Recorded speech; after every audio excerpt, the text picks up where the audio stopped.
For a long time, I hated Christmas. The ugly Christmas trees, the same songs playing on repeat, the sweet smell of a Yule log cake that was supposed to be appealing but actually disgusted me. I dreaded this time of year. However, one day, everything changed. Christmas became my favorite holiday, and every year I'm filled with excitement at the thought of celebrating Christmas. My name is Sally, and it all started when I was 6 years old, at least as far back as I can remember. My parents, especially my father, were obsessed with Christmas.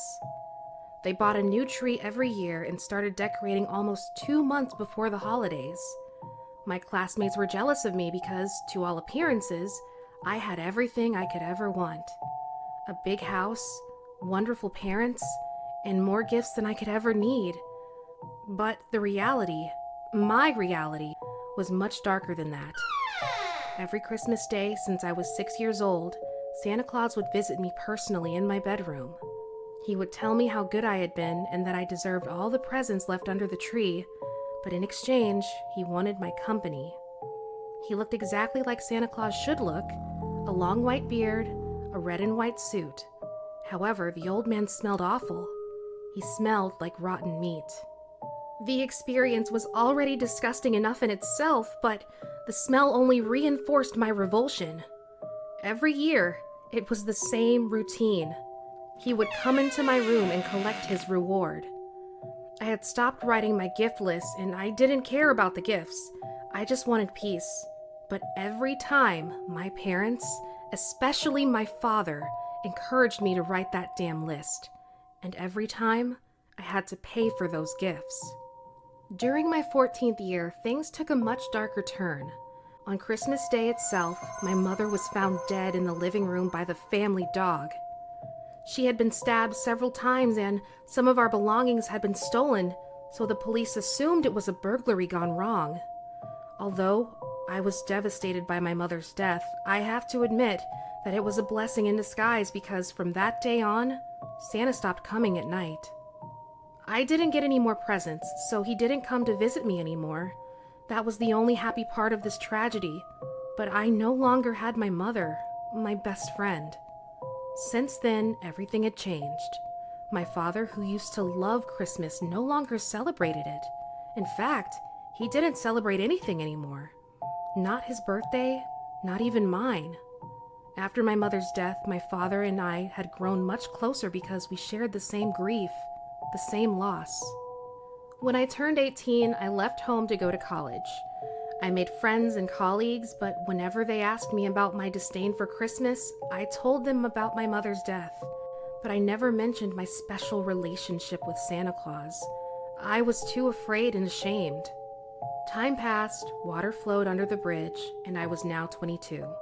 I hadn't forgotten anything, but I had moved on with my life.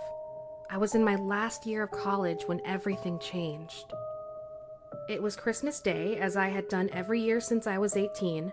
I rented a car and drove from Missouri, where my university was located, to Iowa, where my childhood home was, to visit my father. When I arrived, my father welcomed me warmly, as usual. Since then, he had mourned and even found a new girlfriend. My father had planned a big celebration for Christmas that year, and I had come early to help him with the preparations.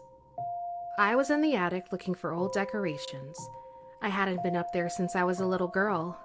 My father had forbidden me to go up there, saying there were rats roaming the walls. I was opening cardboard boxes here and there when one box in particular caught my attention. It was very difficult to open, but with a lot of effort, I managed to open it.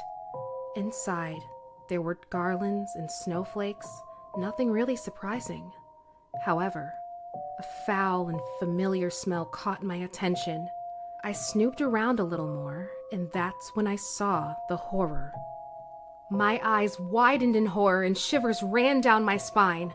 I had in my trembling hands the disgusting red and white costume that had traumatized my childhood, the costume that had ruined my innocence. And the worst part was that on it was a blackish substance resembling blood that had been dried over the years, as well as a red hair stuck to it. Hair just like my mother's. Without saying a word, I went down to the kitchen. My father was crouched down, looking for a utensil in one of the cabinets. He hadn't seen me coming with the crowbar, just as I hadn't seen him coming for the past 10 years. There was blood everywhere. I cleaned everything up and decorated the house.